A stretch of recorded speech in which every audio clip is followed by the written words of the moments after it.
Welcome to the Phi-Lacrosse-ophy podcast, where host and lacrosse expert Jamie Monroe will do what he does best, talk about lacrosse. Each episode will provide listeners with education, insights, stories, and lessons about the lacrosse world. We will discuss current events, coaching, philosophies, and college lacrosse recruiting. Now let's get started with your host, Jamie Monroe.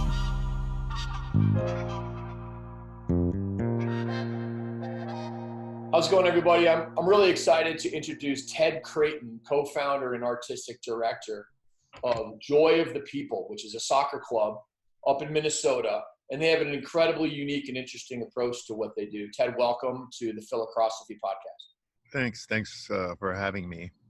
Now, you're not a lacrosse guy, but what you do translates exactly to what I believe in, which is why I'm having you on here. And I'm really, really fired up to hear the backstory about you.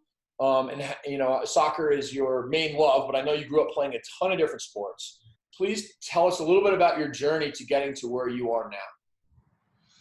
So thanks for having me. I think this will be, I think I learned more from watching other sports and how they develop and train and go about their play as I do about soccer, because sometimes, you know, when we look at our own sport, everything looks monochrome. So this will be very interesting, and I'm looking forward to the feedback from your constituency. So I grew up just loving sports, playing all the time, play at the park. We were kind of landlocked, our little neighborhood. We never had curfews. All the dogs were off leashes. It was just, you know, it was lower middle class, and it was, you know, we had 7 kids in our family, and that wasn't unusual. And everybody met at the park and played. And we played in the summer, we played baseball and tennis, and in the fall we played football and basketball, and in the winter we would play hockey. And I never played soccer. I never played lacrosse, although I think I would have loved it.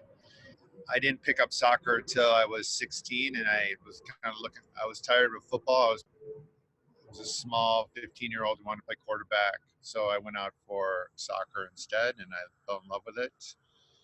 And I had to learn everything step by step. When we would, my only experience with soccer was soccer style place kickers in football. And I thought they hit it with their outside of their toe. So I was, you know, as we were warming up before high school practice as a sophomore, I never played before, I was using the outside of my toe, and sometimes I would connect and sometimes it wouldn't, and sometimes it would hurt my ankle. And then I saw this kid from Colombia who over and over could just drive the ball at the net. I was like, where are you hitting that on your foot? And he pointed at his laces, and I was like, no, you don't do that. It's impossible.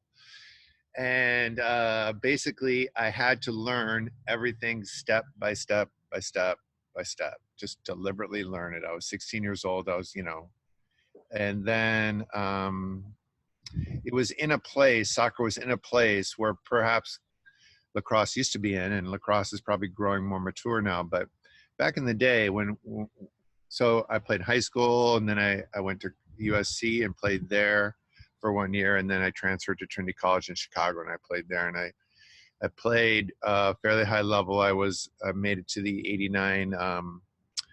You know, back then we had regional groups that tried out for the World Cup team. So I was one of the final group of players there. I didn't make the team, but I was much older than the rest, and they were kind of going into younger. And so when I was about 40, I got into coaching. Much later, as youth soccer sort of matured and needed coaches, I jumped in, and I immediately saw that the way that we were doing it, teaching these kids, was opposite the way I grew up, and we were sort of hand teaching these kids. And you know, from the very first, I took a different outlook towards development. I remember meeting with a high school team that I was coaching, very, very affluent private school girls team. And I said, whatever you do to develop the player hurts, or whatever you do to win the game hurts the development of the player. And I just remember these parents who were spending, $5,000, $6,000, 20 years ago, to develop their kids were so confused by that. But I guess I just always took a different outlook towards development, kind of using my own background and trusting my own background. And I thought that we could see that sort of practice wasn't working, not only within my club that I was running and now as a big coaching director, but also anywhere in Minnesota. I would look and hunt for these great kids or great groups of kids, and you just didn't find them. So we thought, well, play must be integral. I played, and when you think about play, you think about it sort of like it's like a missing ingredient, like you just need a vitamin C pill, like it's going to prevent scurvy or something. Like it's a small piece to the puzzle, and the big piece of the puzzle is the coaching, the competition, the elite travel, and that's where I was coming from. I thought, well, it's important. It's just a little missing ingredient, and we set about to create a space in Minnesota with my club, and we got a rec center that was really nice, and we had this big vision of having a pickup space, and this club was very, very big, and we couldn't turn that ship around. And my kids were getting older, and I was like, boy, I don't really know. They weren't that into soccer. They weren't that into what was happening. And I thought, for some friends of mine we always talked about it, we decided it was time to make a move, and we went to the city and hey, we're going to form a different nonprofit. Can we get a different rec center? And at the time they were like hurting to keep these rec centers open. So we got this rec center with the idea of like creating a play space for kids constantly. And when we did it, we started to see how play was developing versus how traditional coaching was developing. Now, I left the club, and so my kid left a group of 9-year-old boys who were probably the top 9-year-old boys team that I'd ever brought up in that club. And so side by side, I could watch these 9-year-old boys who would often come for free play along with the kids who were doing just strictly free play. And we started to see lots of differences. And then we doubled down on free play. We just said, let's see where this is going. So we were smart about it. We would talk about it all the time, and we would constrain the environment a little bit to get what we needed. But also the kids kind of show us what good free play was. So for instance, most free play that you do in soccer is on small-sided goals. Like you put little pug goals up, and everybody does that. Well, you put one shoe here and another shoe there, and yeah. So we had a kid who was coaching with us at the time. He was an Ethiopian boy who grew up in Ethiopia and in the refugee camps of Kenya. And this kid's foot skills were better than world class. Probably just an amazing ball handler, dribbler. He grew up where they're always playing small-sided games, small-sided to goals. He did some time with the U15 and U17 national team. And the big thing with him was ball striking, was like he has difficulty close to goal because he's not a good finisher, not a good ball striker, like shooting, finishing, curling, last third comprehension. So when I would talk to Khalid, I would say, hey, how'd you grow up? And they always played small-sided, always. And when you play small-sided, it does develop your dribbling and your passing, but it doesn't develop your finishing skills because the finishing problem is taken out of your hands. If a defender backs up into the goal, you really can't finish. Your chances of finishing are maybe 10%.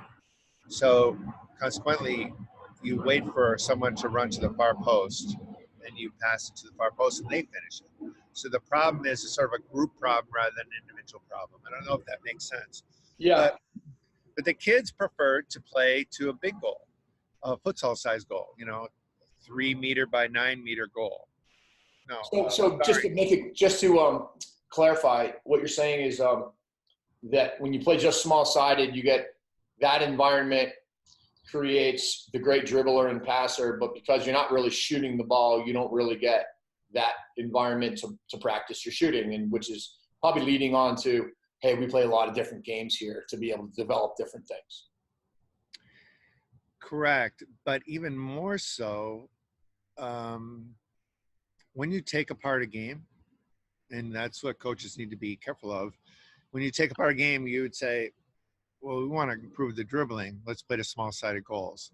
But you're really not playing the same game anymore because there's no opportunity to make that final decision on a bigger goal. So a futsal goal is 3 by 4 meters. So your goalie has a chance to allow a goal or save a goal. So a good example was when we started doing free play. First of all, when you watch free play, if you're seeing good things, it's a rarity. It generally is a lot of mess. It's a lot of and I can see why coaches lose their faith in it. Certainly parents who are paying transactionally for, they look and they go, what the heck? The coach isn't even doing anything. So I came into the gym one day, and at this point in time, I wasn't fully bought in on free play, but I saw the kids playing barefoot, 6 aside, 7 aside probably, in a small gym. And I'm like, why are they barefoot? Then they're using this ball that was to play volleyball. It's got a cloth coating on it, and it's lighter. And if you spike it and someone comes up to block it, it won't hurt their face if they get hit in the face. So it's meant to help train volleyball blockers, I think. Yep. And so I'm like, why are you playing with this ball, right? And they're playing at big goals. And so as I watched the game, I didn't break it up. I sat and watched the game.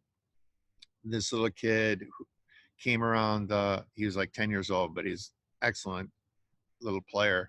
He cranked a shot at the goal, full speed, like a 40-mile-an-hour shot. And I look, and it's like a 5-year-old in goal, and it hits him right in the face. And I go, oh my God, he's going to die. He's like, but no, what happened was the kid was still smiling. And I go, I get it. They're using a ball that's more equal so that everybody can have a chance. But then as I watched it, I saw that this kid was more, the second time this 10-year-old came, the lefty, he saw the goalie again. And this time he sees the little 5-year-old goalie. He goes, I'm going to shoot for the corner. So he shoots for the corner, and the 5-year-old gets up there and taps it away. And everybody's going crazy now. And so now I'm seeing, okay, he's an active goalie. He's creating a decision within the shooter. What should I do? Because if I just blast it, he's going to save it. He's not afraid of the ball. If you're using a regular ball, and you or I are in goal, or anybody who's not super highly trained goalie, we're going to duck. We're going to, and therefore every decision, the only decision to make is how hard can I kick it? And how familiar is that to anybody who's coached soccer in the United States? Someone turns the corner, gets open, they see a goal, and it's just like, how hard can I shoot it at the goal? And usually they miss, or they shoot it right at the goalie's belly. So the third time this kid comes, he sees the 5-year-old out, and everybody's like, well, what's going to happen this time? And he chipped the goalie. The 5-year-old couldn't get there, and the ball went in the net. So the decision to chip the goalie was this third failure. Well, he made 2 failures before that, right? So he's like, and I never saw him chip a goalie before. So he's like trying to figure it out. So the whole game goes together. So in that game, you had an active goalie, a decision-making shooter. You had a bigger goal. You had a ball that equalized. You had lots of players on the field for interaction. So all these things are part of free play, so we could see what best practices and what best practice is not. So you're saying that having a goalie is critical because, being able to make a decision on what shot to shoot is as important as anything else. Is the most important thing, right? If you're going to score a goal. Now I watch lacrosse, right? You see all these fancy shots on goal behind the neck and through the legs and stuff. And those are cool. But the real thing you have to do is you have to move the goalie out of the way before to create an open spot. So when you were talking about non-translatable skills, when we drill kids on cones and without defenders, they're just manipulating the ball. or the stick in the ball. But when we add defenders, now they have to manipulate the defender. And that's where the real game comes in. Because when this kid was breaking away on the goalie, he thinks I'm going to shoot it to the corner. So he's going to come out and cut the angle. And therefore, I'm going to chip it over. And the goalie's thinking he's going to try to chip it to the corner. He's going to do X, Y, Z. So this is game theory back and forth between the two brains. And this is what kids love. This is what they love about play. Yeah. They don't love behind the back shots. They do, but they do love fooling a goalie with a behind the back shot. For sure. So it's really about relationship. That's what I've learned from free play. It's about relationships, controlling those relationships and playing with those relationships, playing with your opponents, playing with your attackers. I'm a big believer in, and I would encourage all your coaches to look into Raymond Verheyen. He's a Dutch physical fitness soccer coach. He started out that way, but he presents views on play, on training and periodization that would probably take lacrosse to another level. He trained the 2002 Korean team, and basically what he believes in is play. To train endurance fitness, he'll do 11v11. To train anaerobic conditioning, he'll train 3v3, et cetera, et cetera. So he periodizes that throughout his training. But basically, it's all about unconscious learning. In that play, he often says this, why doesn't physical speed trainers create faster soccer players? Why doesn't that work? No one's proven it worked, and they've even done studies that shows it doesn't work. Because when you're training with a physical fitness trainer, like a speed trainer, go through the speed ladder, jump over the hoops, sprint, turn around, sprint, accelerate, work in your form, you are consciously running. You're doing what the coach says. You're thinking about, okay, now I'm going to go through the speed ladder, and then I'm going to jump over this hoop, and your conscious brain is working. But when you're playing soccer, you are unconscious. You're jumping, sprinting, spinning, turning. You're never realizing you're doing those things. You're just doing them, and therefore you're imprinting in your brain with a laser printer, right, into your brain, into your unconscious, the skills you need to develop. So what I say about play is that if you're thinking about it, you can't get good at it. So but you can get good at it if you figure out a way to release all consciousness from it. So that's why play works. So a 5v5 lacrosse game with two goalies, they're fairly close together, and some net system where the ball is inside, it doesn't fly out. I don't know how you keep track of the balls, but if you were playing that game, you're describing box lacrosse, which is the indoor version of the game in 5v5 in a hockey rink, and it's smaller nets, bigger goalies, no long poles. And the interesting thing, Ted, is that the Canadians have somewhere between 50 and 100,000 players. The Americans have about 1 million. And yet at the world-class level, in the last 4 World Cups, it's 2-2 Canadians versus Americans. Yet they've got less than a tenth of the number of players, and they probably spend about 1% of the money on the sport. And that's their sport, box lacrosse. And it's not just free play, but I'll tell you, it is much, it's not coached with the same type of control. It's because there's a 30-second shot clock. You really don't have much time to do anything, and they just kind of play. And I'll tell you, the skill level that these Canadians and Native Americans come out with, because box lacrosse is their sport, is absolutely through the roof. So you just kind of described the game that everybody in our country kind of knows it works, but I don't know if they know exactly all the reasons why beyond environment. Yeah, so everybody knows more touches, less players, right? If you have a clock, there's time constraints. But what you're not realizing is probably that in box lacrosse, because you have more important than touches are sort of player manipulation or player communication. You do your opponent, you do your teammate. Verheyen is all about communication is the most important thing. His name is Verheyen, Raymond Verheyen, Okay. Verjein. And if you look him up, Dutch soccer coach, Raymond Verheyen. Yeah. And he does classes around the world. He does a lot in the United States. If you do a day class, I'd highly recommend it. He gets, it's very translatable. Anyways, in the game itself, they're starting to understand how to sort of put the game together. So in box lacrosse, it's a little simpler question of, I don't know, does your goalie start with do you build out from the goalie in lacrosse? In soccer, we build out from the goalie. So goalie starts the ball, we build out. Yeah, it's different because there's so much more control in lacrosse. In box lacrosse, you give it to one person that can pretty much run it down to the other end of the floor, and then you start. But what you have to do is you have to solve the problem of get it from your goalie, build up play, and then finish play. Yes. You have a 30-second timer. That's basically a story.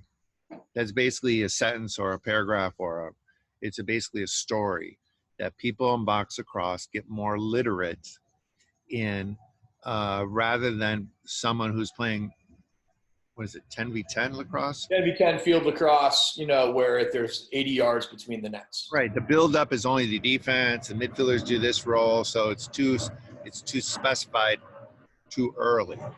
So you don't have the sort of, and you lose a lot of the joy because the kids enjoy that. That's the problem that they enjoy. They want to communicate. They don't want to be fancy with their sticks or have fast feet. They want to communicate. That's what you mentioned your daughter, and that's what she's doing when she plays. She's a good player. She's not a good, this is like rampant, right? Like my daughter she can get a ball at midfield. She can turn and someone's running 30, 40 yards away. She can put the ball over everybody's head even so the defender doesn't even back up. The defender thinks, I'm going to reach this ball, and they jump and they just barely miss it. Lands on the foot of the attacker. It's like in our club, there's probably not a better boys and girls passer in the final third. She's never once ever in her life, and never would, work on hitting 30-yard hits with the ball ever once. Yeah. And if you asked her to do it, she'd laugh at you, right? So, but there's others that work on it like crazy, and then they get into the game, and the ball falls short or goes too long. There's something about practicing it in play which creates a different sort of skill than it is. It's almost like anything you practice in isolation is a different skill than what you're doing live, because it's not so much the ability to execute a particular skill as the ability to make the decision to execute it when there's a reason to do it. Why am I doing it? How am I going to even get this done? And, all the other environmental factors. That's absolutely true. So that's what play does, is it puts communication first, decision-making second, execution third, fitness fourth, in that order. And sometimes we mess around with it, but that's the order it puts it in its proper place. And so you'll get excellent communicators, and decision makers, and execution doesn't really matter. If ball gets from me to you, who cares, what the technique was, right? That's not the point.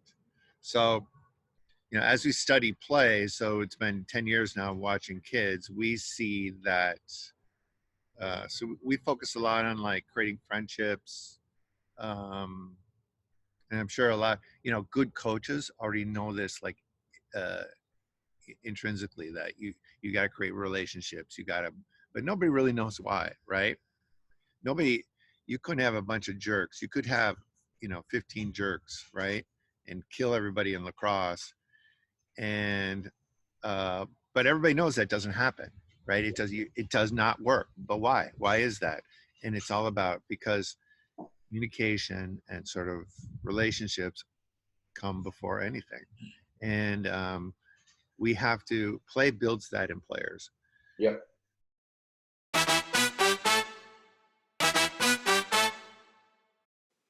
The Phi-Lacrosse-ophy podcast is brought to you in part by the JM3 Coaches Training Program.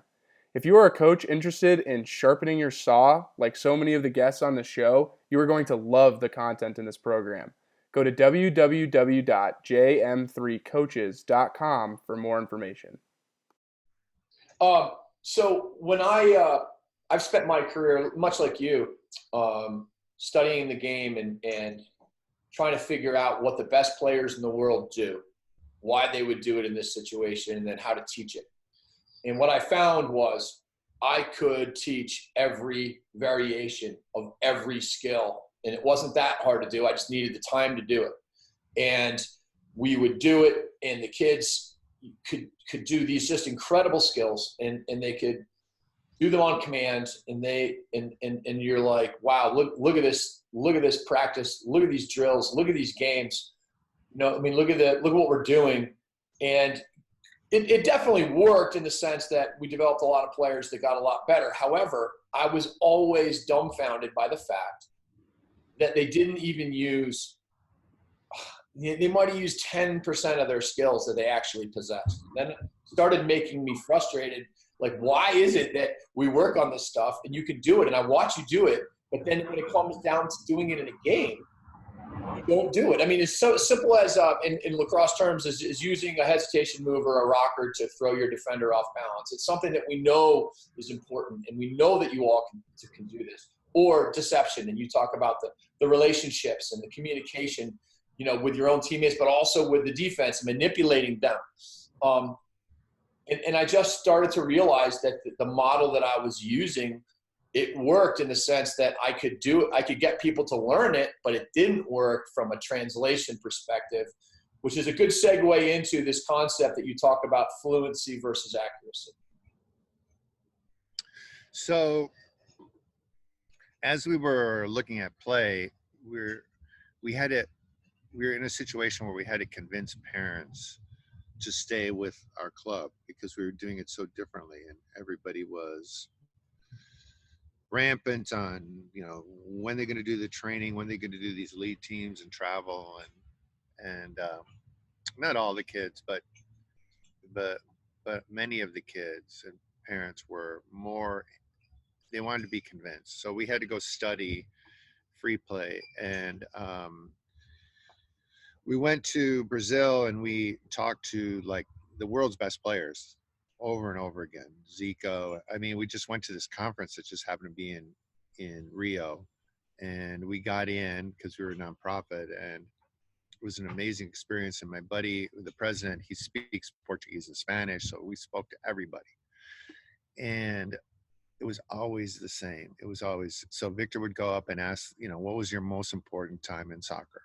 So we asked Mr. Roberto Ayala, who's an Argentinian player, one of the greatest of all time. When you talk about studying the greats, we met with many of the greats. And he said, oh, when I was 12 and I went to River Plate Academy. Okay, well, what were you doing? I said, Victor, ask him what he did, when he was 7, 8, 9, 10, 11. He goes, oh, geez, we just played every day outside my house, same place, right at the park. My mom would call me in, and then I would sneak out and we'd play until dark. And I said, Victor, ask him if he thinks that had anything to do with his development. And he said, wow, I never thought of it that way. I just thought I was better than everybody else. So we started to look, okay, what is going on here? Why wouldn't he recognize it? Why doesn't he figure out that was important? So we were looking for a model. We looked for a club or a sport that was using free play in a really cool way. And like cricket, India was winning the Cricket World Cup, and all the kids in India were playing cricket in the railroad yards and streets. But you really didn't get any sort of, no super club was putting into the curriculum, even though they know free play was working. I would guess even the greatest lacrosse club in the world is not developing its young players with, hey, 70% should be free play, and we'll allot time for it. Nobody's doing it. So we're like, okay, what's going on here? So we stumbled on a linguist theory, and it was actually a teacher I'd had it in class at USC, University of Southern California. His name is Stephen Krashen, and he's one of the leading experts of language learning theory. Nobody really knows how we learn a first language, but a second language, some people learn it well, some people struggle with it. Some people don't, like me, never speak a second language. What's going on? And he found that he was teaching language all wrong. He was trying to hand teach conjugate this verb, say this word. And what he found was that in true language learning, when you learn it fluently, you go through two phases. You go through a phase called what he called acquisition, which is the in and around, the love, the joy of the language, sitting in the kitchen with the grandma, opera on the radio.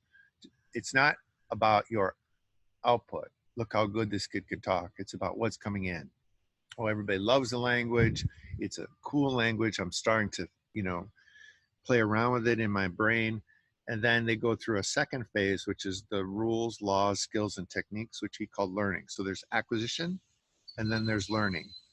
So then he set 5 rules up to sort of govern those if you want to speak a language fluently. And first was acquisition comes first, learning comes second. When we teach youth sports, we almost always teach rules, laws, skills, and techniques, and we spend no time on the love of the game. Number 2 was, there's 5 sets, but basically what it says is that acquisition is the joy and the play, and the learning is sort of the work and the hard work and sort of feedback. And you don't need to get feedback, and you don't want feedback when you're in this acquisition phase. And acquisition builds what he called fluency, and learning builds accuracy. And so that joy of the people has gone even further than that, and saying that if you could draw a level line, like a level of a lake, like a flat, still lake, everything below that line is fluency, is acquisition. Everything above that line is learning. So when you're generally coaching, you're overloading your kids. You're asking for more than they can give. You're typically telling them, push out of the comfort zone. You got to give more effort. American football, it's common to say, work hard, focus. So we overload kids. We ask them to go into this sort of, learning mode. And in this learning mode, you don't get better. You just see a mirror of where you are at the current time. You see, oh, I don't know how to do this, but I can do this really well. But you have to go back to acquisition, this play area, to actually get better and what we call more fluent. And fluency is being able to ask questions, create problems, solve problems, come up with solutions, mistakes, failures, retry it. The communication, the relationships, all that stuff. The communication, I love the concept that you're communicating with everybody. And that's just such an amazing way of thinking about it, communicating, because if you're a great player, if you're fluent, you will tell the defense something so you can manipulate them while you're communicating with your own teammates so that you can play with them. So I'll take this even further. So when we watch kids at Joy of the People, and you can probably see this in lacrosse, all right? So we typically play 3 plus 3, 2 fields of 3 plus a goalie. And the kids that are overloaded are trying really hard. They're like, I want to win. I'm playing against older kids. Their brain's overloaded. Like, I want to win this game so I get to the championship field, right? They're putting pressure on themselves. And it's normal that kids overload and underload and overload and underload constantly. But when a kid's overloaded, he'll run full speed towards the corner, like around people, like a sort of like a running back, right? Full speed ahead. And at the last second, he'll cross or shoot it as hard as he can. Okay. You might see this in lacrosse. You might recognize this in lacrosse. Sure. Although in lacrosse, there's a space behind the goal, but in soccer, the underloaded kids are like, I really don't. I'm going to try something this time. I'm going to go right up the middle, and they'll do a couple spin moves. They're going straight towards goal. They're having fun. They're enjoying themselves. They might make mistakes, yeah, because they're going right up the middle. They're working on fancy moves and manipulating people, and they might make a mistake. So one goes outside with the least chance of making a mistake, and the other one goes middle with a big chance of making a mistake. So we think the one going in the middle is underloading, what we call. You would normally do this when you're playing against, you said that earlier, before maybe it was off camera, how the boys benefited from playing with the girls. Yes. So boys are playing with the girls. In general, boys are a little bigger and stronger, and I don't want to get into stereotypes, but if the boy is more experienced and he's playing with girls, he has an easier time communicating with her, manipulating her. I'm going to fake her outside. She moves the outside thinking he's going to pass. He runs toward the middle. So he might not have been able to do that against a bigger, stronger boy who would have never gone for that fake, because he said, if I go for that fake, he might, So they learn when in a play environment, like with Roberto Ayala, when he was playing he thought he was better than everybody else. Okay, so he is underloaded constantly. He's the best player on the field. He is communicating, he's controlling everything, communicating with defenders, opponents. He's speaking fluently on that field, and he is taking all the risks, and he's developing. And he doesn't, no mirror. He's not overloaded, because then the mirror would have showed up and he would have seen, oh, I'm not very good, or I'm really good. You know what I mean? He's like just a little bit of a mirror to say, oh, I think I'm pretty good.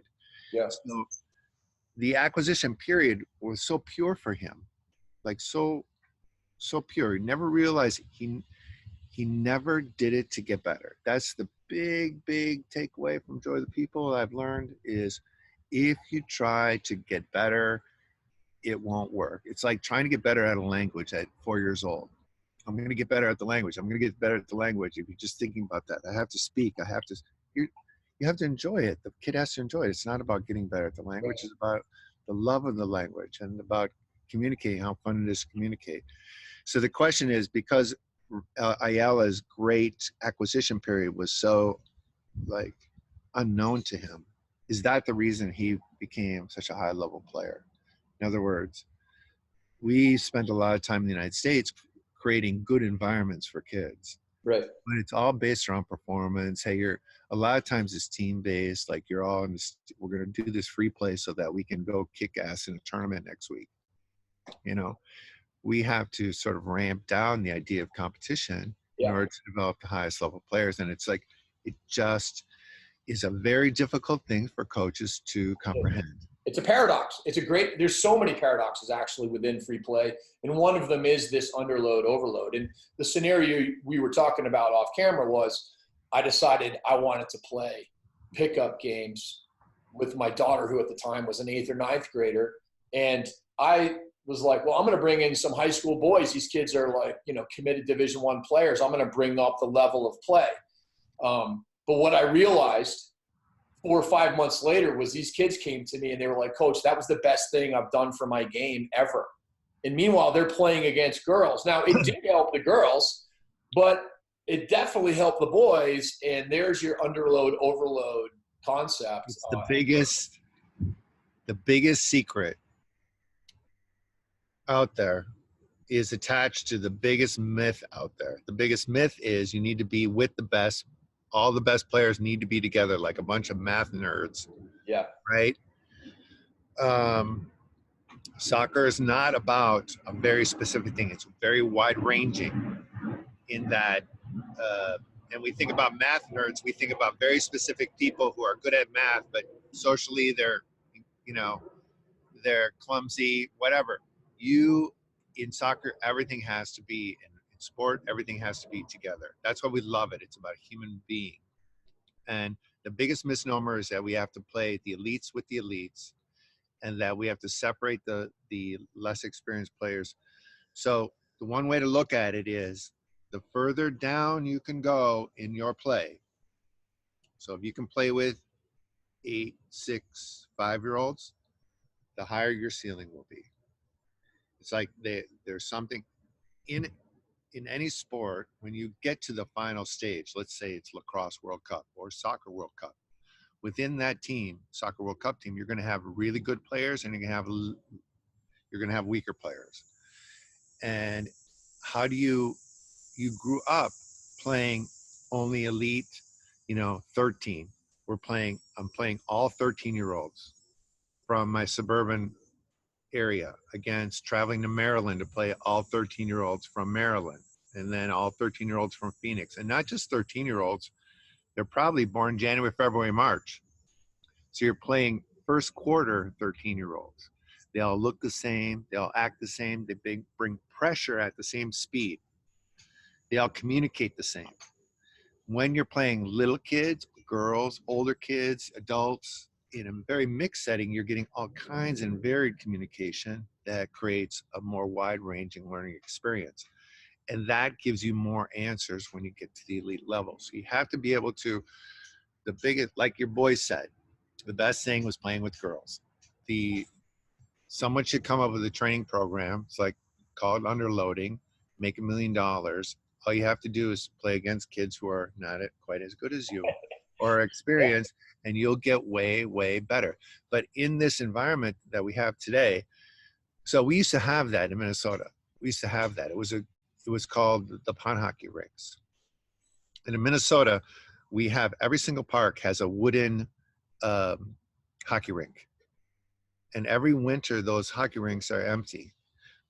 Why? Because one by one, kids came by and plucked out the leaders, the best kids on each of the rinks. And I saw that happen at my own rink, where these kids went to play hockey elsewhere. And gradually the leaders, which are the 13, 14, 15, the bigger kids, who would teach the other kids how to play and how to compete. And they were doing it very selfishly for their own well-being, for their own game. They were coaching kids up so that they themselves could enjoy themselves. And they were underloading, right? And then the little kids look up to them and say, when I'm older, that's what I'm going to do. But those kids all got plucked away to the refrigerated indoor rinks where the coaches then told them what to do. They matched them with other players where they can't underload, because generally they push a kid up to the highest level possible until they fail, and then they drop them down one level where they're still playing pretty high level. So and then kids who are cut feel like failures. And so we've kind of, but in soccer at least, all the best players come from areas where this was allowed not to happen. Because there was either in a poor area where nobody was watching, or like Mohammed Salah, the Egyptian, was in Egypt where nobody was looking, nobody had their eyes. But in Brazil, all the favelas are they're rated by scouts every day. So they take those 8-year-olds out, and Zico and some of the leaders in Brazil are worried that kids are not developing anymore. The sandlot is dying in Brazil, you're saying? Yes, it is. Yes. The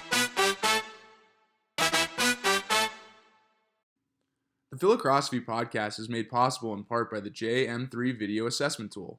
There's no question that video is critical to player development. One way or another, your son or daughter must utilize video to learn their game and the game.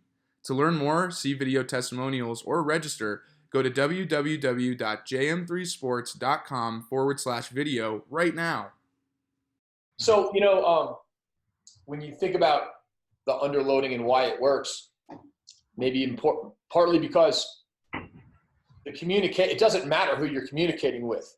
And the communication, you master the communication to manipulate or control a defensive player that's younger than you. It might be easier to manipulate them, like you referenced with the boy versus the girl selling right and going left. But that's exactly, it works the same way against the elite player. It's just that you might not try it or have the confidence. And I do believe there's something about this correlation between confidence to communicate in communication, all that happens in free play, and why underloading works so well is because it just allows you to make mistakes and not worry about it. There's a confidence element to it, but it also allows you to just communicate naturally, and not have to, like you're saying, not have to think about it. You just start communicating, and all of a sudden you gain confidence. Because what I've noticed is that there's so many kids that are unassertive and they're afraid to make mistakes. And then when they play pickup games, they just learn how to play, and all of a sudden it's not a matter of taking a risk that they're afraid of. They're just playing the game and communicating within the scope of that game with their opponents and with their teammates. Because there are so many parents that are just like, man, my kid's pretty good, but when he gets into these showcases, he doesn't do anything, and I'm saying, they're not assertive. And I really believe that this lack of assertiveness comes from just being so structured all the time that they just don't know how to communicate. And once they do, they'll have no problem being as assertive as they need to be.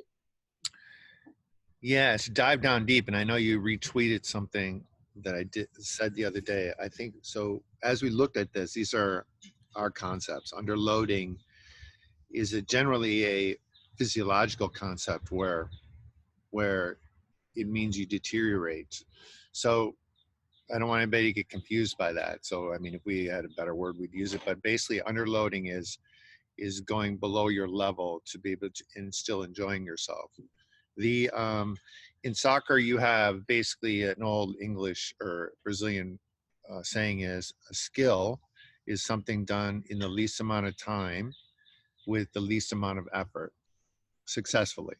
So when you think about it, this makes awfully good sense. I was at a conference with these Spanish coaches. It was a high level La Liga possession coaches education. And the coach said, American players are stupid. It's not the first time we've heard that. People say it all the time. But what is stupid, right? He had a hard time putting a finger on it. He didn't really, they just make, everything is like observed and kind of considered, but nothing is really hard and fast. So, well, one of the practices they had I think it was a possession practice. You might do possession practices in lacrosse, but it was 4 on the outside with 2 defenders, and then they added another attacker. So it's 1 attacker in the middle, 2 defenders in the middle, and 4 attackers on the outside. So it's basically 5 versus 2. 5 versus 2, keep away with 1 person in the middle. Correct. And the point they made was that the 2 defenders will almost always sack the ball, and that the person in the middle should not run towards the ball, but run away from it, so that there's a split opportunity between the 2. It's, not to get, you don't really need to know the answer to this, but the light bulb went off in my head. And what it told me was, what these guys are saying is that when they say Americans are stupid in soccer, they're saying they work too hard. There's too much effort. There's not as easy as possible. So there's basically two, you can go fast as possible or easy as possible, or both together. And when we overload kids and we compete kids and we put pressure and feedback on kids, it's almost always working harder, faster. Go hard. And it's very difficult for a coach to understand and allow easy as possible. It's counterintuitive, big time. Correct. So when kids are in play, what you'll see is, they're standing around a lot. They'll do things that, hey, come back on defense. Oh, but then the ball pops out to him and he's able to turn quick and go to goal. He was standing in a space where he wasn't playing defense, but he was almost like cherry picking. But he anticipated that the ball would come there. So it benefited him in his own way in free play. So this easy as possible thing is what kids learn how can I do it easier? How can I use less energy? How can I do it simpler? And also, this is very entertaining for people watching. So so not only do we communicate when we sit around and we go to the bar and have a beer, we don't just, Jamie, you and I wouldn't just communicate, oh, that brick is red or that the bar is wood, the lights are blue. No, we tell stories and we entertain each other, right? And Right. I always, when we studied great free play spaces around the world, we would see bleachers outside these futsal courts that are fenced in. What are the bleachers there for? You know what I mean? Why does every soccer and sport is about communicating with those watching, not only on the field, but those watching, telling a story for making that's why people pay money. It's entertainment. And we have to, entertainment is not doing something fast and explosive, and Americans, I think we tend to overestimate the ability to work hard. Entertainment is work hard, never give up, grit, you know what I mean? And then the person, in a war experience, that person would die. That person, so what we see is the kids at Joy of the People, they tend to be more like, well, you see those, you see those kids that come to be World War I, they come to the front line and they, don't worry, old man, I'm here now, I'm going to save the day. I'm going to rush over the top and, take the Germans. Yeah. The old man would probably say, sure, go ahead. You know what I mean? You know what I mean? But we want to develop kids that say, hey, how'd you make it so long? How did you do it? What can I learn from you?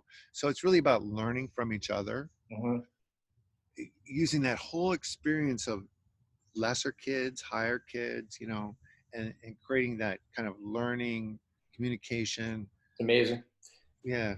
One of the things that popped into my head as you're talking about this is the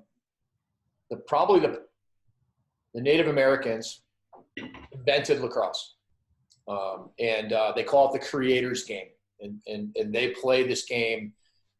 It's like a blessing in their lives as well as a sport that they play. And there's, I've a few friends, guys like Darius Kilgore or Red Burnham that, I was talking to about, how many Native American players are there?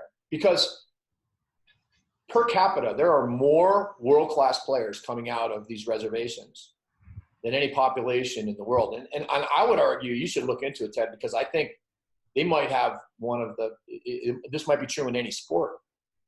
World-class player, first ballot Hall of Fame player after first ballot Hall of Fame player. And when you describe the way the natives play, it's effortless. It's like they're not trying. It's like they're oblivious. They're getting pounded and they're just playing. And they all kind of play in a similar fashion that way, with their level of skill and their vision and their creativity, and the way they move they don't move that much, and but all of a sudden they're by you. And it's just, it's funny because meanwhile, we get back to this whole paradox of, free play. Part of it is this underloading. Part of it is, well, how could you possibly learn something without being taught it?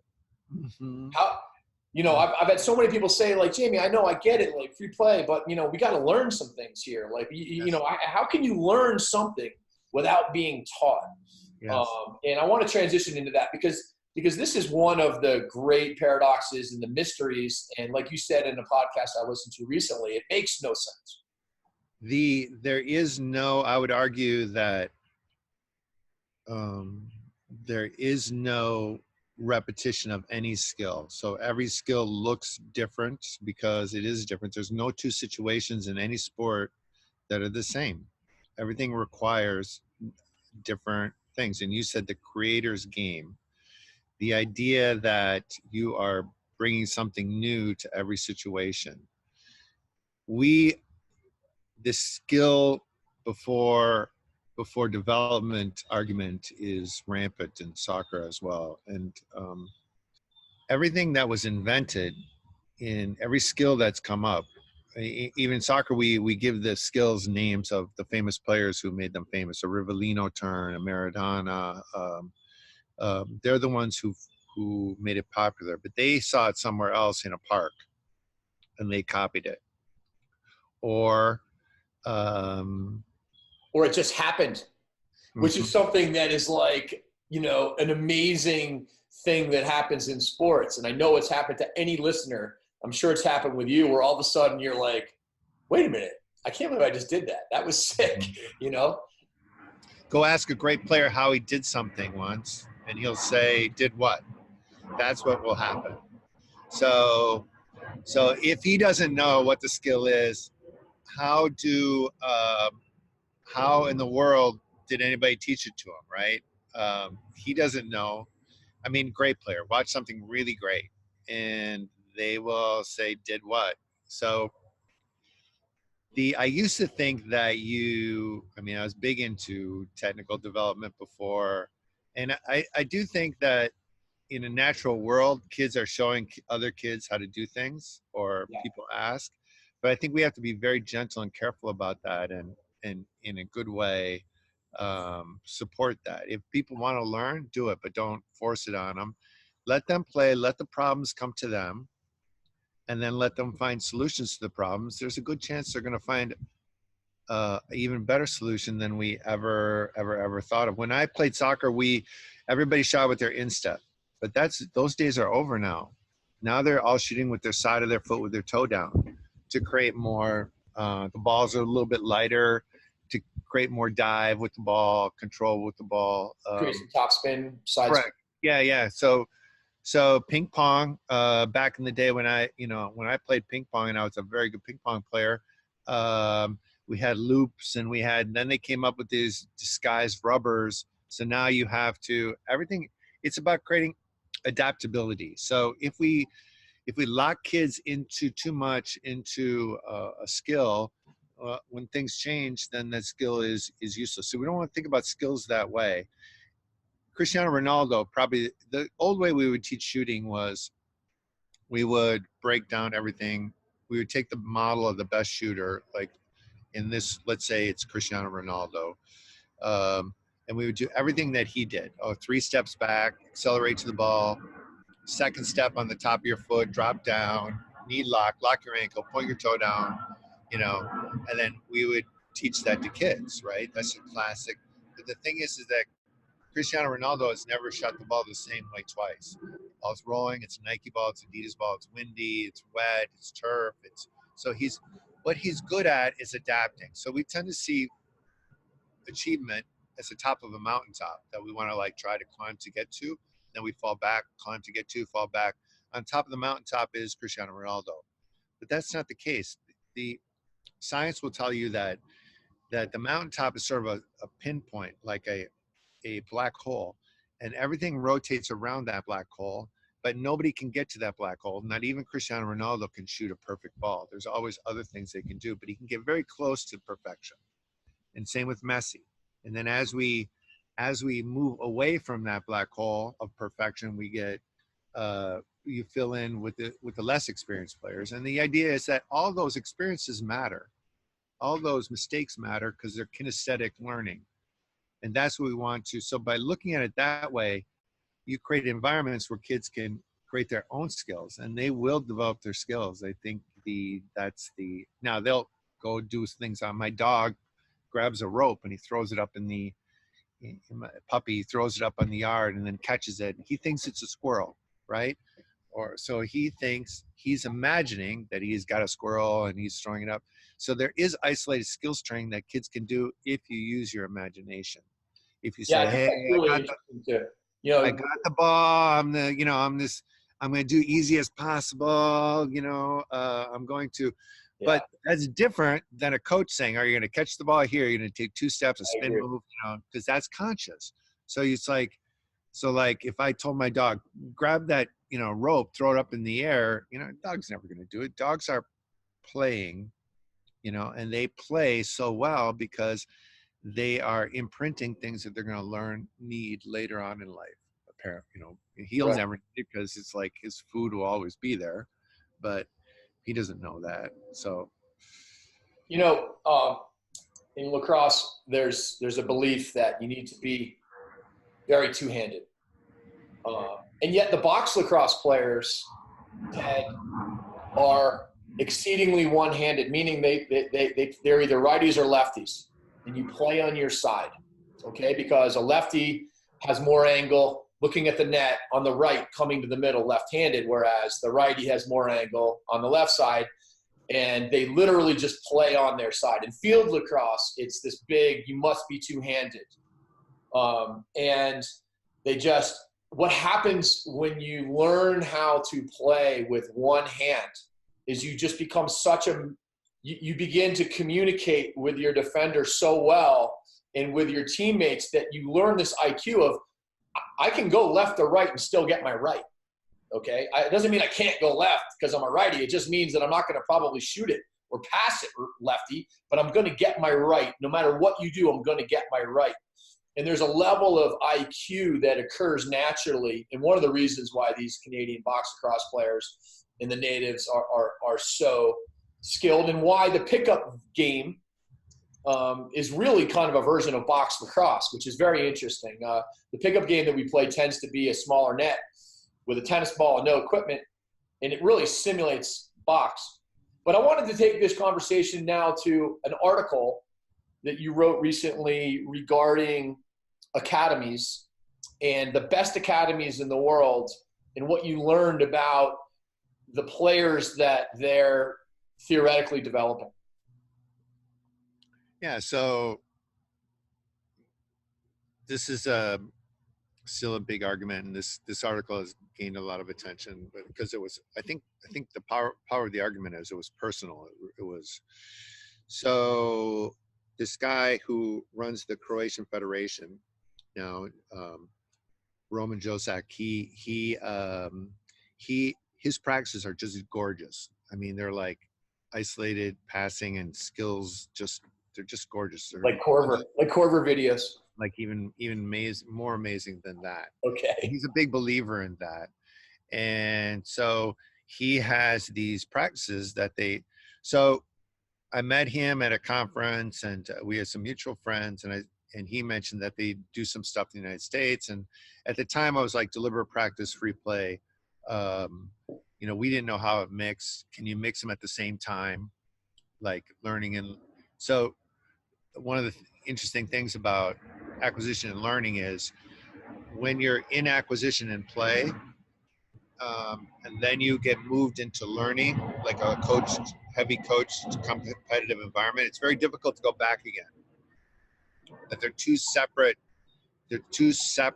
and we have to like figure that part out. In other words, you have to practice, you have to protect kids from learning. In other words, because once the learning comes in, they get addicted to it. They're going to tournaments. They're treated like elite kids. It's very hard for them to enjoy free play anymore. But anyway, so we brought these 3 coaches over to run these practices, and at night they did coach education. So the practices during the day were very hardcore, screaming at the kids, screaming at the girls. It's not perfect. Do it better. It's not perfect. You guys are, trash compared to the Croatian kids. And there was like 150 kids there, and they're all like coming back to lunch, like just, down in the dumps. And then in the afternoons, we would put up our inflatables. So typically our camps go 9 to 12, and then 12 to 3 is free play. So everybody in the neighborhood could come and do free play. And the Croatian coaches stayed and watched they go, wow, I love these inflatables. They're great. I wish we had some.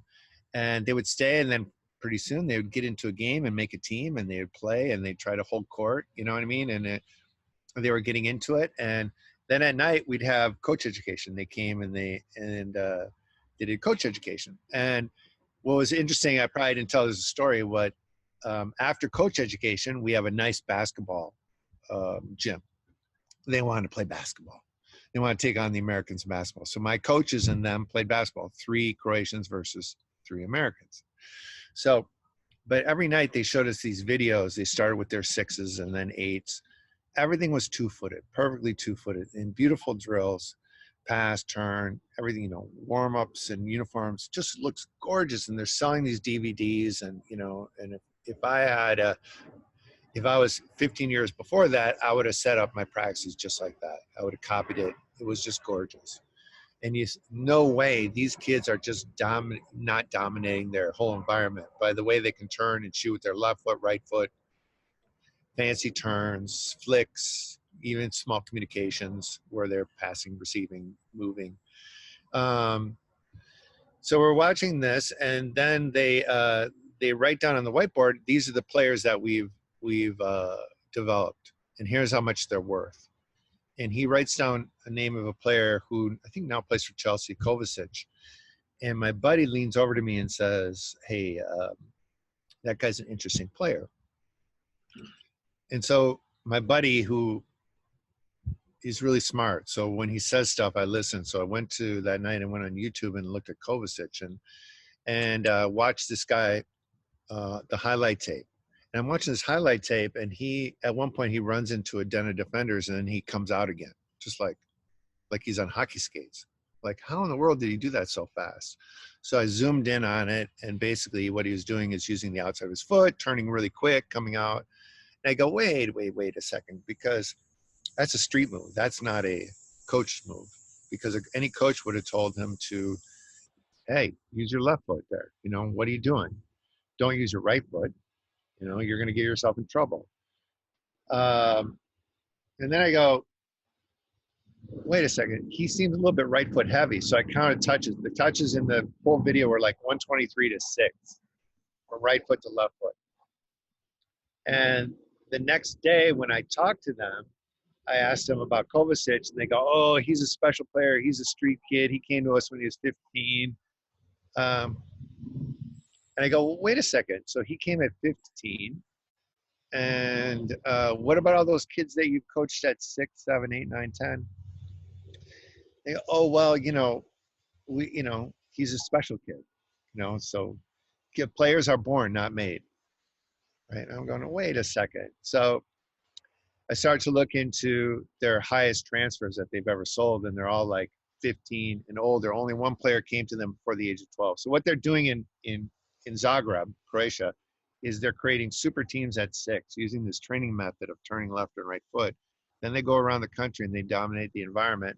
New kids come in at 8. That team goes and dominates the environment. New kids come in at 10, 11, 12, but the best kids come in at 15, 16 because they're out in other environments, underloading, playing, doing things at a lower level that they're able to develop skills that are needed at the highest level. And they convinced me that, no matter what, the more we try, and I was always suspect of these high level academies, the more we try to develop kids at this level, especially young kids, 6 to 14, the less we really allow them to grow in a really great environment. And that great environment is a street, underloading, playing at a lower level, playing in your community, playing close to home, those kind of things.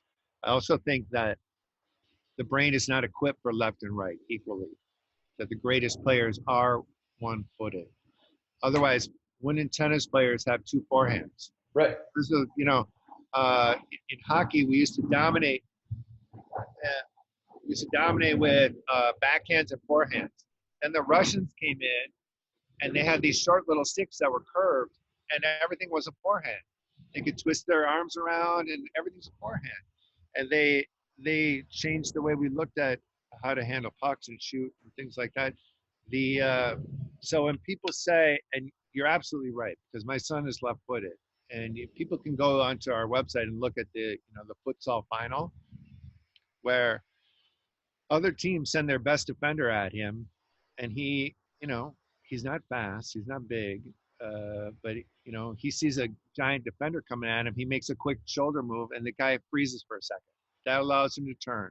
Then he puts on his left foot, and then everybody shouts, left foot, left foot, left foot. Everybody's yelling that, right? Yeah. But then he's got it on his left foot, of course. He moves the guy a little bit right, a little bit left, a little bit right, and then the guy loses. He's not going anywhere, and then he just goes by him nice and easy. And he does it over and over and over.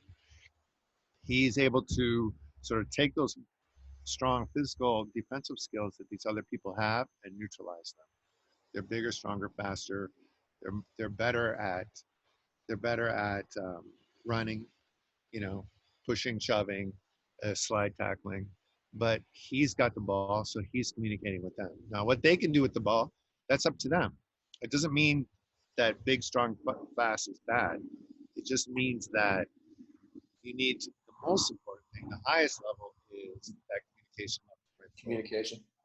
Yeah, and I think it's not. I don't think you're saying that you should never, kick against the wall or juggle in the backyard or go shoot by yourself because there's in the sport of lacrosse, wall ball. People are like, all you need to do is wall ball.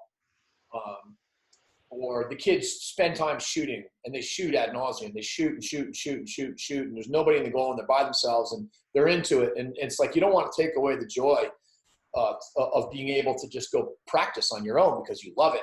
It's just that to me, it's a compliment, and you become more, you can gain accuracy there. But really, it's the fluency that we're after. And that leads me into a question for you that I've been really wanting to ask. Like I told you, I completely believe in this model, but I'm also a coach that studies the game. And how do you find a balance between coaching and free play? And I mean literally in your program, because maybe in a perfect world you wouldn't have any competition whatsoever until you're 15 or 16, but that's probably not realistic. And I know it's not going to be realistic, in the sport of lacrosse. So how, I looked on your website, the hours. You say the traditional model has, 100 for the traditional soccer model. It's 150 hours of competition. It's 200 hours of training, and it's maybe 0 to 100 hours of per year of free play. Whereas your guys' model would be 100 hours of competition, 300 hours of training, and 600 hours of free play. So specifically, how do you achieve that? Because that's a lot of hours right there, for one thing. We don't. Yeah, I don't think we really get to those hours. That was a kind of an idealistic. Yeah. That's a sort of ideal. But those are ratios.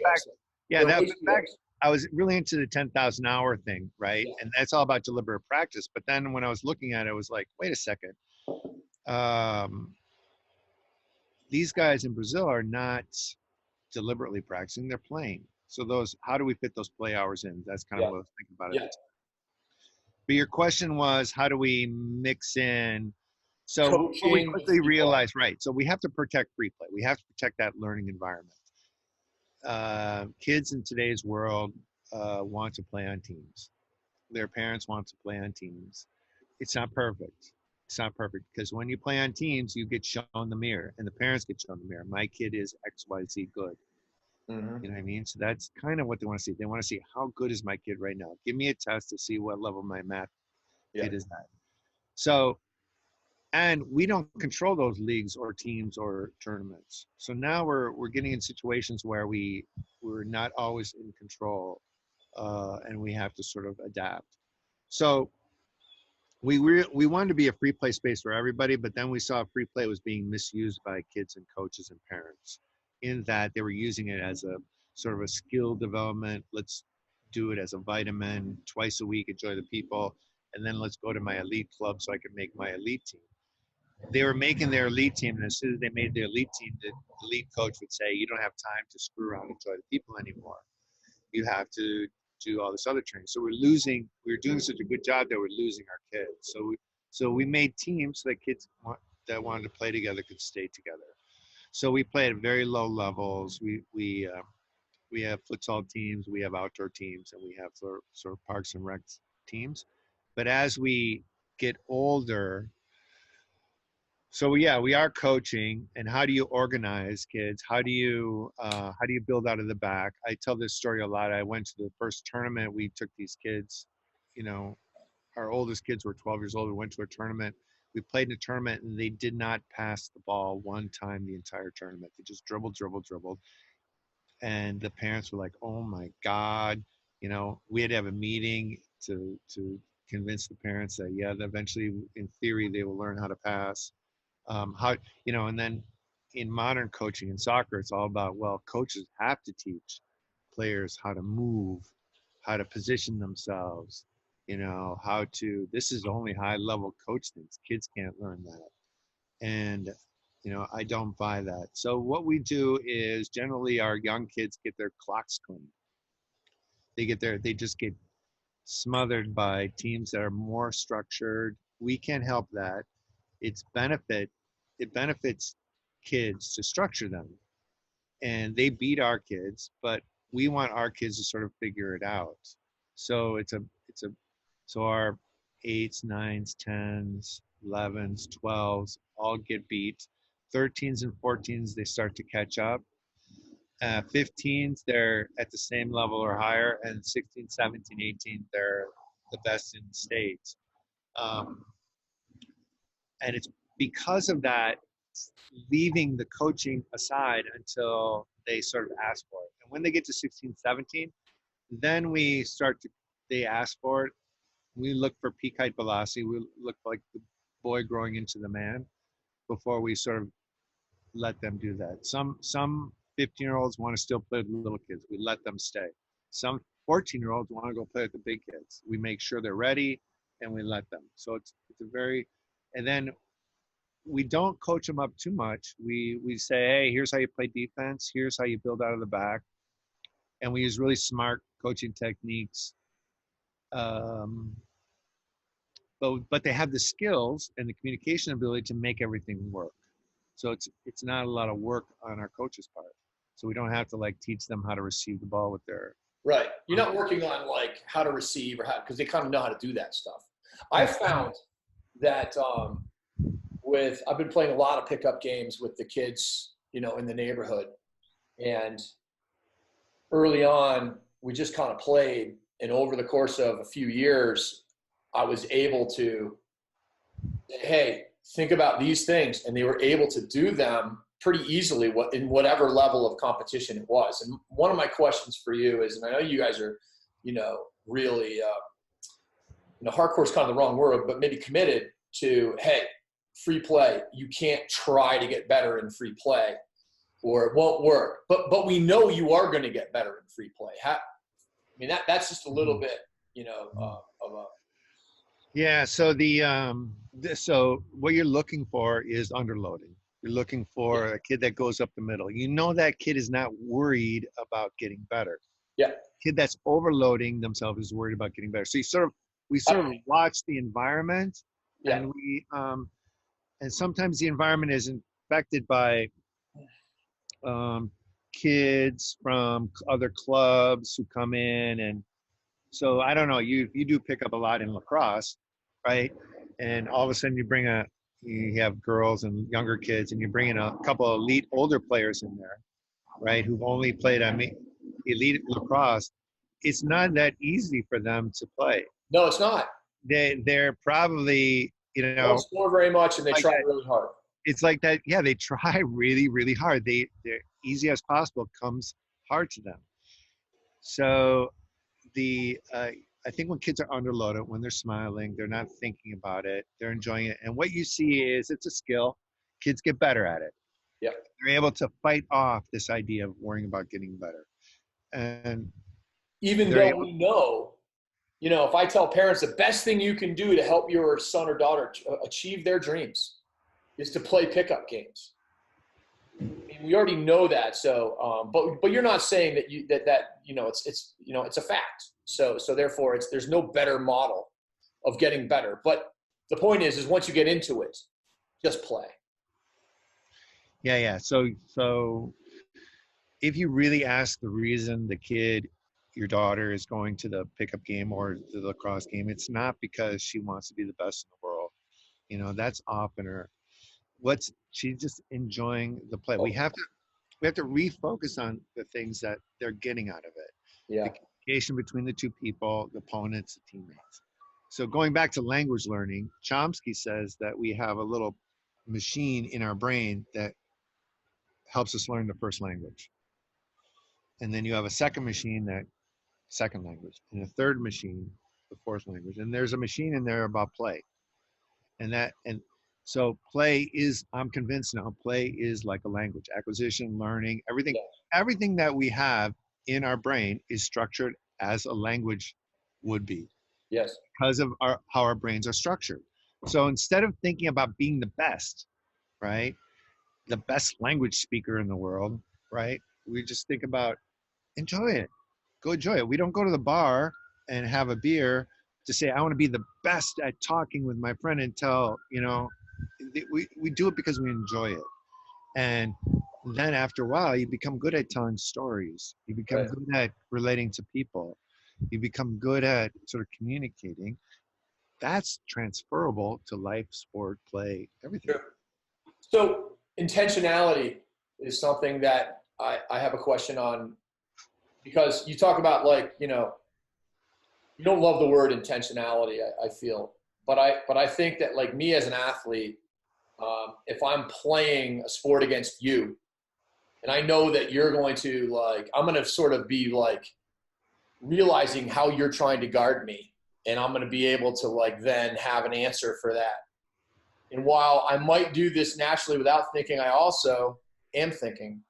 And how do you sort of navigate the concept of, because I feel like there's no reason why you wouldn't be intentional about trying to get better at something, or using a particular move that you know would work against this particular person because you thought about it. Well, yeah, you'll see unstable environments.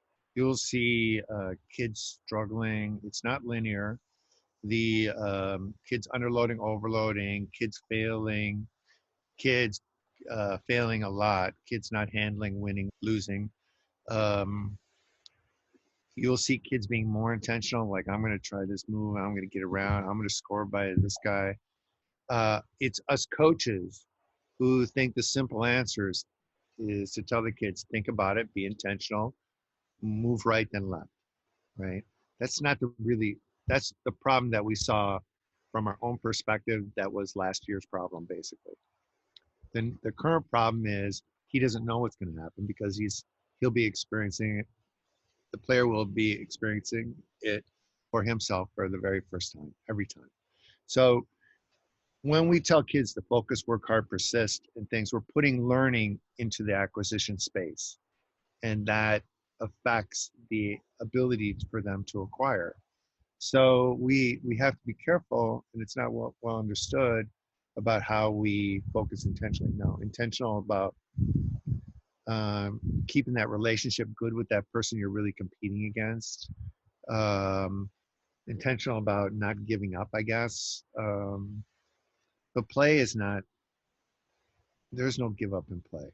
So it's the adults kind of watching the experience that gets in the way.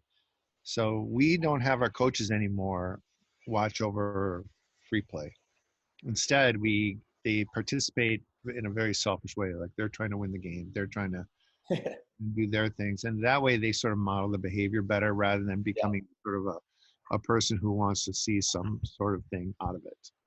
I've noticed that for myself, that when I just insert myself into the game, I don't think about coaching at all. I just play, and I try to play well and, try to win or whatever. And I think, I think it's a really hard thing for coaches. But the reason why I sort of think about this is because I think that when it's coming from within, I think intentionality becomes normal, natural. It's just part of how you play. I mean, the way I play is I just go play. I mean, I last Thursday night, and you'll love this, Ted, and Thursday nights in Denver in Wash Park, there is a Thursday night 3x-night. It's been going on for 20 years where people come and play this little 3-on-3 game with a little 3x3 net on the tennis courts from 8 p.m. to 11 p.m. Lacrosse? Lacrosse, yep. And it's awesome. I mean, honestly, if people did this it's a solution, that people just don't get of pure joy, and also, like, getting better. But like when I'm playing anything, I'm playing, but I'm thinking, because that's just part of playing. I know, but I think your point is when it's explicit versus implicit, yes. That's the difference, right? So if you're just doing it, then you're doing it. Yes. And I think you say there's a little bit of a difference between passing it on from one player to another than it is from a coach to a player. Yeah. And I call that the pass it on model, and I believe that's what happens on the native reservations, is that the older kids teach the younger kids things, and then they go do them. There's no question that the best players can articulate in many ways what they're doing, but on the other hand, they're not necessarily thinking about it, but they are.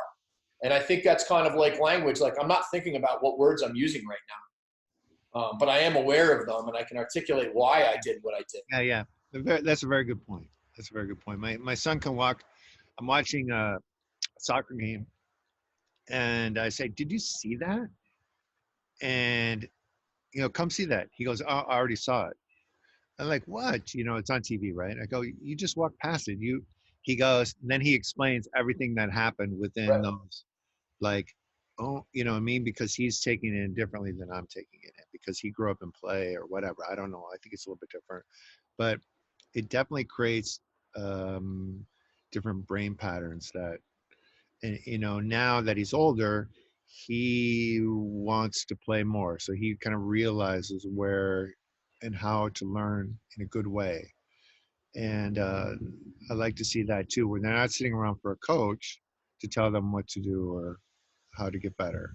They're like, when you were talking about playing on your own, probably nobody has played practice against the wall more than me. And I think I enjoyed it. It was a good workout. Sure. Uh, but if I could have had 3 or 4 other people with me, that would have been a better practice. No question. We have to think about what's always the best practice. And parents in the United States are willing to pay $75 an hour to have a one-on-one personal trainer or speed trainer, right? But they won't take time to get 4 kids together and play, which would be the better learning experience. So. It's amazing to me. You're right.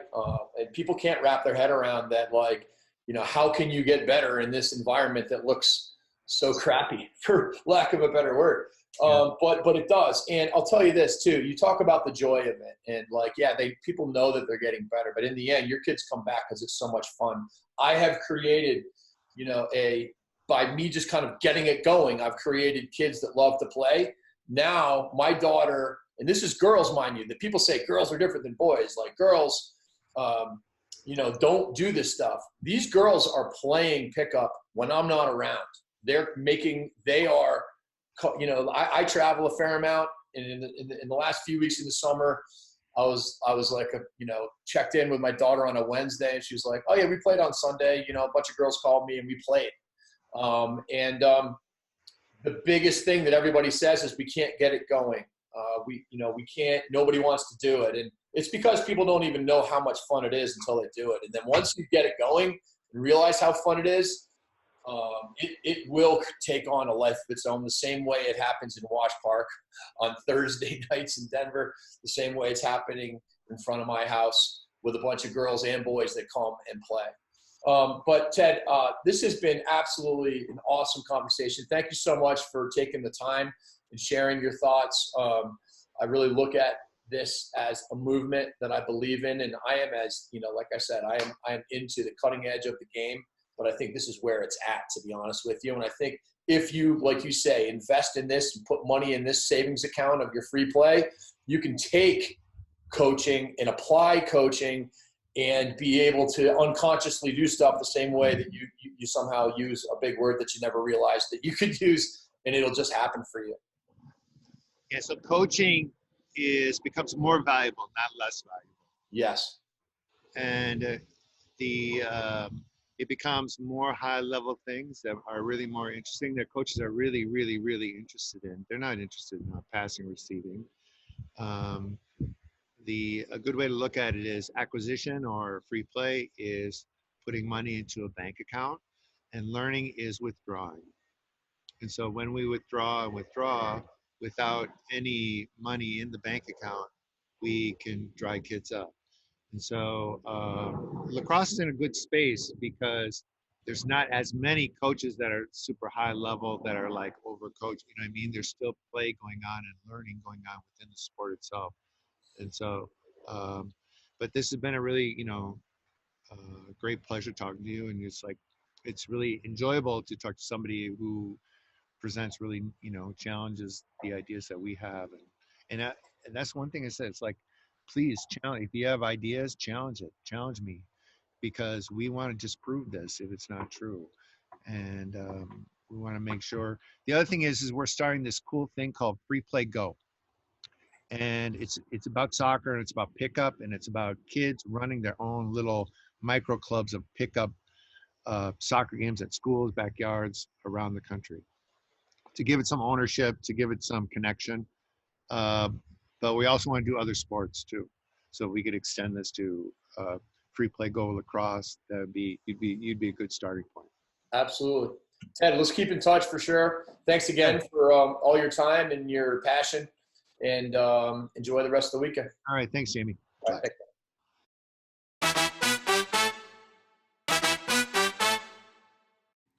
The Phi-Lacrosse-ophy podcast is brought to you in part by the JM3 Lacrosse Academy.